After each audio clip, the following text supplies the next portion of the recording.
दोस्तों, श्री कृष्ण की पूजा के साथ ही उनकी नीतियों को जीवन में उतारने से हमारी कई समस्याएं खत्म हो सकती हैं। श्री कृष्ण ने महाभारत युद्ध के शुरू होने से ठीक पहले अर्जुन को गीता का उपदेश दिया था।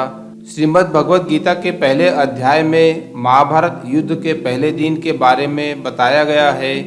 श्री कृष्ण अर्जुन के सारथी बने थे। इस अध्याय में अर्जुन के कहने पर श्री कृष्ण रथ लेकर कौरव और पांडव सेनाओं के बीच में पहुंचे। जब अर्जुन भीष्म पितामह, द्रोणाचार्य, कृपाचार्य और अन्य सगे संबंधियों को देखा तो वह निराश हो गए। अर्जुन ने धनुष बाण रख दिए और युद्ध न करने की बात कह दी। श्री कृष्ण अर्जुन के मन के भाव समझ गए थे। उन्होंने अर्जुन को गीता का उपदेश दिया और समझाया कि यह युद्ध धर्म और अधर्म के बीच है।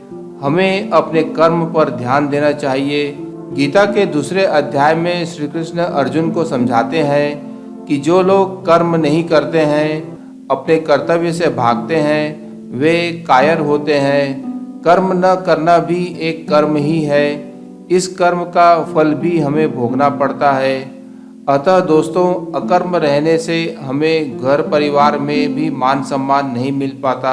इसीलिए हमें अपने कर्मों पर ध्यान देना चाहिए। गीता के अनुसार कर्म से संन्यास लेने अथवा उसका परित्याग करने की अपेक्षा कर्मयोग अधिक श्रेयस्कर है।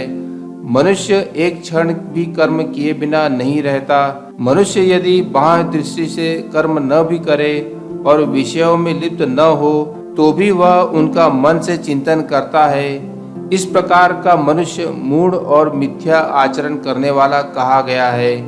कर्म करना मनुष्य के लिए अनिवार्य है। उसके बिना शरीर का निर्वाह भी संभव नहीं है। भगवान कृष्ण स्वयं कहते हैं कि तीनों लोकों में उनका कोई भी कर्तव्य नहीं है। उन्हें कोई भी अप्राप्त वस्तु प्राप्त नहीं करना है, फिर भी वे कर्म में संलग्न रहते हैं। यदि वे कर्म न करें तो मनुष्य भी उनके चलाए हुए मार्ग का अनुसरण न करने से निष्क्रिय हो जाएगा, जिसके फलस्वरूप सारी प्रजा नष्ट हो जाएगी। इसीलिए आत्मज्ञानी मनुष्य को सदा कर्म करते रहना चाहिए। अज्ञानी मनुष्य जिस प्रकार फल प्राप्ति की आकांक्षा से कर्म करता है, उसी प्रकार आत्मज्ञानी मनुष्य को लोक संग्रह के लिए आसक्ति रहित होकर कर्म करते रहना चाहिए। इस प्रकार आत्मज्ञान से संपन्न व्यक्ति ही गीता के अनुसार वास्तविक रूप से कर्मयोगी हो सकता है।